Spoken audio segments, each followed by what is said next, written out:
السلام علیکم بھائیوں اور بہنوں، اللہ کی حمد و ثنا اور درود و سلام ہو نبی کریم صلی اللہ علیہ وسلم اور ان کے پاکیزہ اور متبرک صحابہ کرام رضی اللہ عنہم پر اور قیامت تک ان کے تمام پیروکاروں پر۔ اس ویڈیو میں ہم خلیفہ سوم حضرت عثمان بن عفان رضی اللہ عنہ کی مختصر سوانح حیات پیش کرتے ہیں۔ ان کا پورا نام عثمان بن عفان بن العاص بن امیہ بن عبد الشمس بن عبد مناف ہے۔ الفل کے چھٹے سال مکہ مکرمہ میں پیدا ہوئے۔ اب صلی اللہ علیہ وسلم سے تقریباً 5 سال چھوٹے تھے۔ ان کے والد کا انتقال اسلام سے قبل اسلام سے پہلے ہوا تھا۔ ان کی والدہ کا نام عروہ بنت کریز تھا اور ان کا انتقال ان کے بیٹے عثمان رضی اللہ عنہ کے دور خلافت میں ہوا۔ وہ جلد مسلمان ہوئے اور 2 ہجرتوں میں حصہ لیا، پہلی حبشہ اور دوسری مدینہ۔ عثمان بن عفان رضی اللہ عنہ نے رسول اللہ صلی اللہ علیہ وسلم کی صاحبزادی رقیہ بنت محمد سے شادی کی اور وہ جنگ بدر کی رات فوت ہوئیں۔ پھر آپ صلی اللہ علیہ وسلم نے اپنی دوسری بیٹی کلثوم بنت محمد کا نکاح اب سے کر دیا۔ علماء کہتے ہیں کہ اب کے علاوہ کسی نے نبی کی 2 بیٹیوں سے نکاح نہیں کیا، اسی وجہ سے اس کا لقب ذو نورین یعنی 2 روشنیوں والا رکھا گیا۔ وہ جنت کی بشارت دینے والے 10 میں سے تھے اور قرآن مجید کو مرتب کرنے والے صحابہ میں سے ایک تھے۔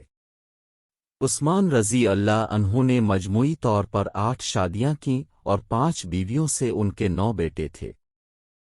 زمانہ جاہلیت میں حضرت عثمان رضی اللہ عنہ اپنی امت کے بہترین لوگوں میں سے تھے۔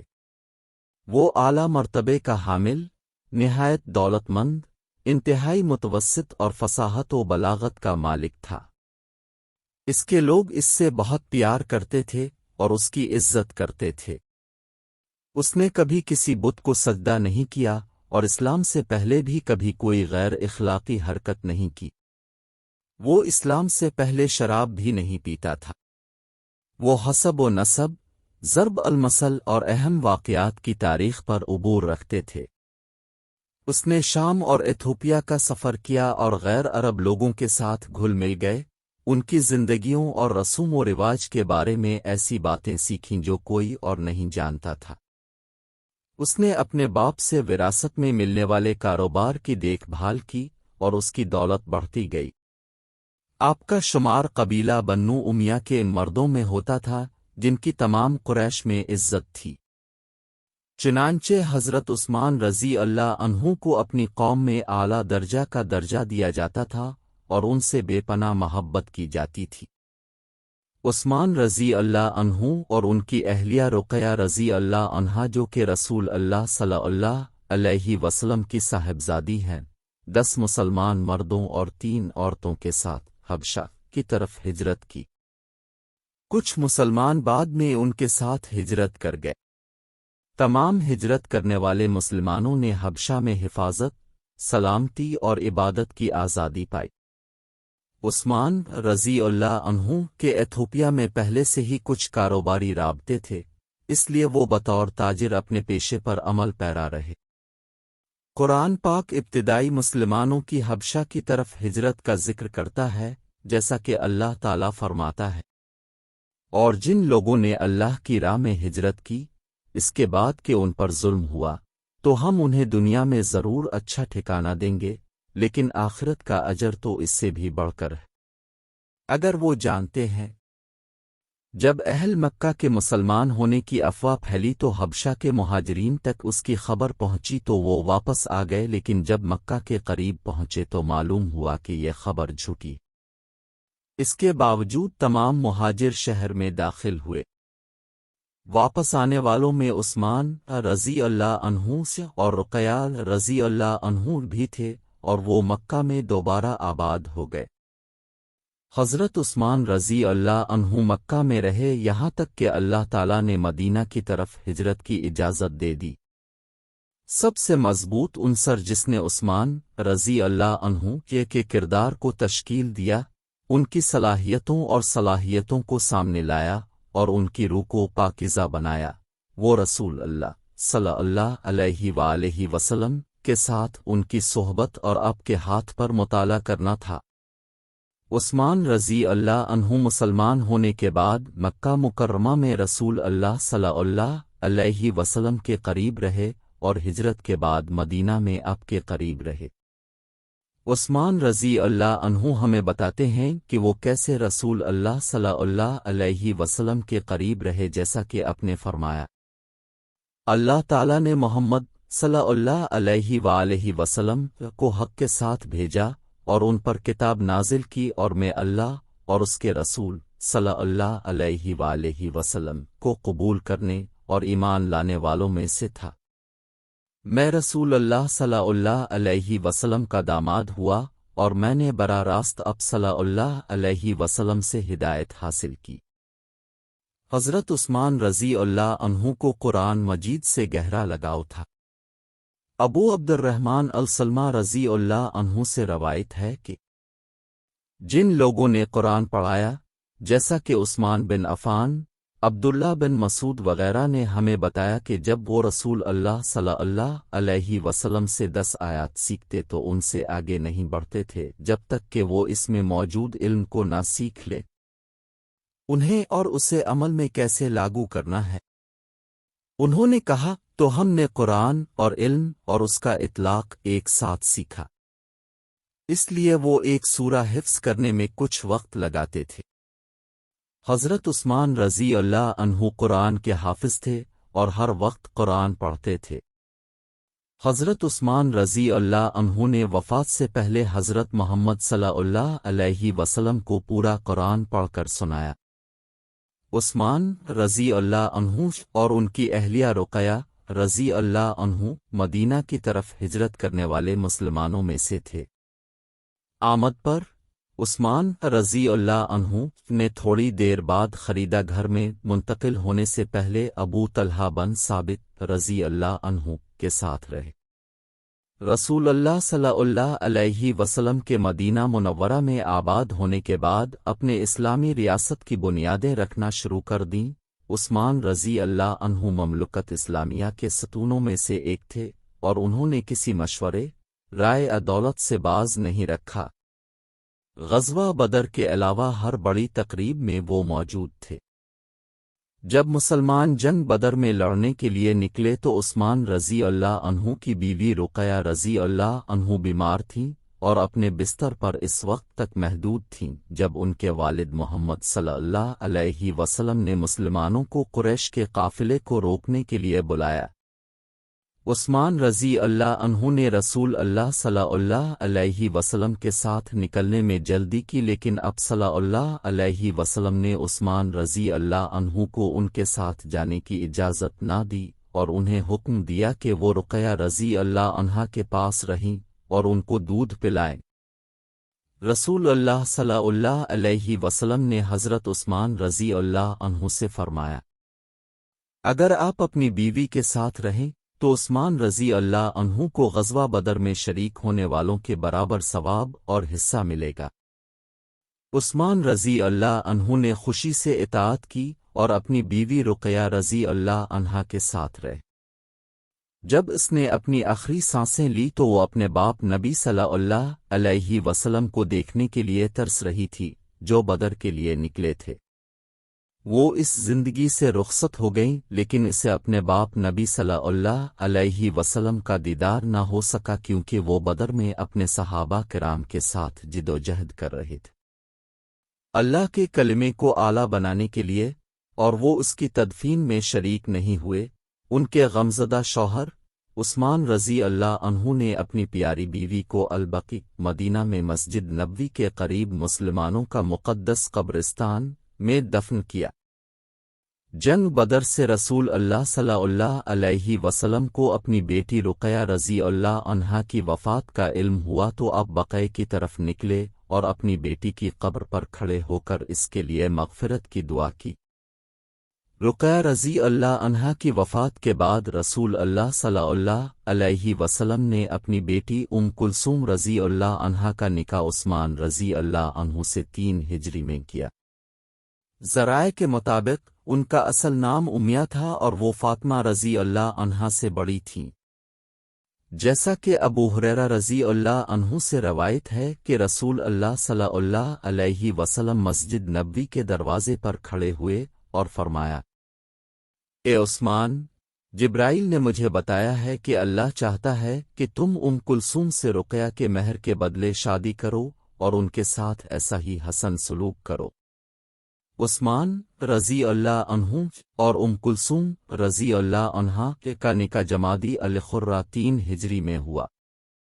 ان کی شادی کے 3 دن بعد رسول اللہ صلی اللہ علیہ وسلم اپنی بیٹی سے ملنے گئے اور پوچھا، اے میری بیٹی، تم نے اپنے شوہر عثمان کو کیسے پایا؟ اس نے کہا، بہترین شوہر۔ کلثوم رضی اللہ عنہا شعبان 9 ہجری میں اپنی وفات تک عثمان رضی اللہ عنہ کے ساتھ رہی۔ رسول اللہ صلی اللہ علیہ وسلم نے ان کی نماز جنازہ پڑھائی۔ حضرت عثمان رضی اللہ عنہ کو کلثوم رضی اللہ عنہا کی وفات کا شدید غم تھا، اور رسول اللہ صلی اللہ علیہ وسلم نے حضرت عثمان رضی اللہ عنہ کو ٹوٹے دل سے چلتے ہوئے دیکھا۔ ان کے چہرے پر غم کے آثار تھے۔ اب صلی اللہ علیہ وسلم حضرت عثمان رضی اللہ عنہ کے پاس آئے اور فرمایا، اے عثمان، اگر ہمارے پاس کوئی تیسرا ہوتا تو ہم اس کا نکاح اب سے کر دیتے۔ یہ حضرت محمد صلی اللہ علیہ وآلہ وسلم کی عثمان رضی اللہ عنہ سے محبت اور عثمان رضی اللہ عنہ کی اپنے نبی صلی اللہ علیہ وآلہ وسلم کے ساتھ وفاداری اور احترام کا مظہر ہے۔ اسلامی ریاست کے لیے ان کی شراکت۔ حضرت عثمان رضی اللہ عنہ ان لوگوں میں سے تھے جن کو اللہ نے دولت سے نوازا تھا۔ اس نے اپنا مال اللہ کی اطاعت میں استعمال کیا۔ وہ ہمیشہ نیکی اور خرچ کرنے میں سب سے پہلے تھا اور وہ غربت سے نہیں ڈرتا تھا۔ اس کے اخراجات کی بہت سی مثالیں درج ذیل ہیں۔ نمبر 1، جب رسول اللہ صلی اللہ علیہ وسلم مدینہ منورہ تشریف لائے تو میٹھے پانی کا واحد ذریعہ بیر روما کا کنواں تھا اور بغیر معاوضے کے کسی کو کنویں سے پانی پینے کی اجازت نہیں تھی۔ حضرت عثمان رضی اللہ عنہ نے کنواں مالک جو یہودی تھا اس سے 20,000 درہم میں خریدا اور اسے امیر و غریب اور مسافروں کے لیے عطیہ کر دیا۔ نمبر 2، مدینہ میں مسجد النبوی مسلمانوں کے لیے اتنا چھوٹا ہو گیا کہ وہ 5 وقت کی نماز بھی ادا کر سکیں۔ عثمان رضی اللہ عنہ نے مسجد کے ساتھ والی زمین 25 سے 20,000 درہم میں خریدی اور یہ زمین مسجد میں شامل کر دی گئی جو بعد میں مسلمانوں کے رہنے کے قابل ہو گئے۔ نمبر 3، اس نے تبوک کی مہم کے لیے مسلم فوج کو لیس کرنے پر بہت زیادہ رقم خرچ کی۔ جب رسول اللہ صلی اللہ علیہ وسلم کی وفات 11 ہجری 632 میں ہوئی تو ابو بکر رضی اللہ عنہ کو خلیفہ منتخب کیا گیا۔ درحقیقت عثمان رضی اللہ عنہ پہلے شخص تھے عمر رضی اللہ عنہ کے بعد جنہوں نے ابو بکر رضی اللہ عنہ کو خلیفہ کے طور پر بیعت کی۔ ابو بکر رضی اللہ عنہ کی خلافت کے دوران ارتداد کی جنگوں رضاوار کے دوران عثمان رضی اللہ عنہ مدینہ میں رہے اور ابو بکر کے مشیر کے طور پر کام کیا۔ بستر مرگ پر حضرت ابو بکر صدیق رضی اللہ عنہ نے اپنی وصیت حضرت عثمان رضی اللہ عنہ کو لکھ کر دی کہ ان کا جانشین عمر رضی اللہ عنہ ہوگا۔ حضرت عمر رضی اللہ عنہ کے دور خلافت میں عثمان رضی اللہ عنہ کی حیثیت مشیر کی تھی، اور اب کہہ سکتے ہیں کہ ان کی حیثیت حضرت عمر رضی اللہ عنہ کی سی تھی جو ابو بکر رضی اللہ عنہ کے دور خلافت میں حضرت عمر رضی اللہ عنہ کو تھی۔ عمر رضی اللہ عنہ کے دور خلافت میں عثمان رضی اللہ عنہ نے خرچ اور کمائی ہوئی دولت دیوان کا ریکارڈ رکھنے کا نظام قائم کیا۔ عثمان رضی اللہ عنہ ہی تھے جنہوں نے عمر رضی اللہ عنہ کو ہجری سال اسلامی کیلنڈر بنانے کا مشورہ دیا۔ عمر بن خطاب رضی اللہ عنہ نے بستر مرگ پر 6 افراد پر مشتمل ایک کمیٹی بنائی جو اپنے درمیان سے اگلے خلیفہ کا انتخاب کرے۔ یہ کمیٹی یہ تھی کہ علی بن ابی طالب رضی اللہ عنہ، عثمان بن عفان رضی اللہ عنہ، عبد الرحمن بن عوف رضی اللہ عنہ، سعد بن ابی وقاص رضی اللہ عنہ، الزبیرم رضی اللہ عنہ اور طلحہ رضی اللہ عنہ۔ لوگوں کی اکثریت نے عثمان رضی اللہ عنہ کے انتخاب کی حمایت کی۔ 23 ہجری میں عمر رضی اللہ عنہ کی وفات کے چوتھے دن عثمان رضی اللہ عنہ کو تیسرے خلیفہ کے طور پر امیر المومنین یعنی مومنوں کا شہزادہ کے لقب سے منتخب کیا گیا۔ جب حضرت عثمان رضی اللہ عنہ سے خلیفہ کی بیعت ہوئی تو اپنے لوگوں کے سامنے کھڑے ہو کر حکمرانی کے لیے اپنے نقطہ نظر کا اعلان کیا اور یہ بیان کیا کہ وہ قرآن و سنت کی ہدایات پر عمل کریں گے اور دونوں خلفاء کے نقش قدم پر چلیں گے، ابو بکر رضی اللہ عنہ اور عمر رضی اللہ عنہ۔ انہوں نے یہ بھی کہا کہ وہ بردباری اور دانشمندی کے ساتھ عوام کے معاملات چلائیں گے لیکن سزاؤں کے حوالے سے کوئی سمجھوتا قبول نہیں کریں گے۔ اس کے بعد اس نے انہیں دنیاوی چیزوں سے مطمئن ہونے اور دنیاوی چیزوں کے لالچ میں آنے سے خبردار کیا، ایسا نہ ہو کہ وہ ایک دوسرے سے مقابلہ کریں اور ان کے درمیان رنجش اور ناراضگی کو جنم دے جس کے نتیجے میں تفرقہ پیدا ہو۔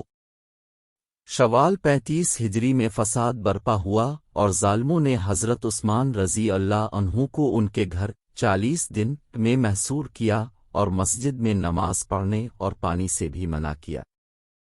لیکن جب اس نے بعض صحابہ کرام رضی اللہ عنہم کو دیکھا جو ان سے لڑنے کے لیے تیار تھے تو اس نے اس لڑائی کو روک دیا کیونکہ وہ اپنی خاطر کسی مسلمان کا خون بہانا نہیں چاہتے تھے۔ پھر سازشی پیچھے سے ابو حزم الانصاری کے گھر سے اس کے گھر میں گھس آئے اور اس پر اس وقت حملہ کیا جب وہ قرآن پاک پڑھ رہا تھا۔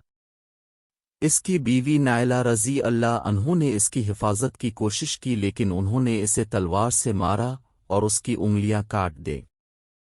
باغیوں نے عثمان بن عفان رضی اللہ عنہ کو قتل کر دیا اور ان کا خون قرآن پر گرا۔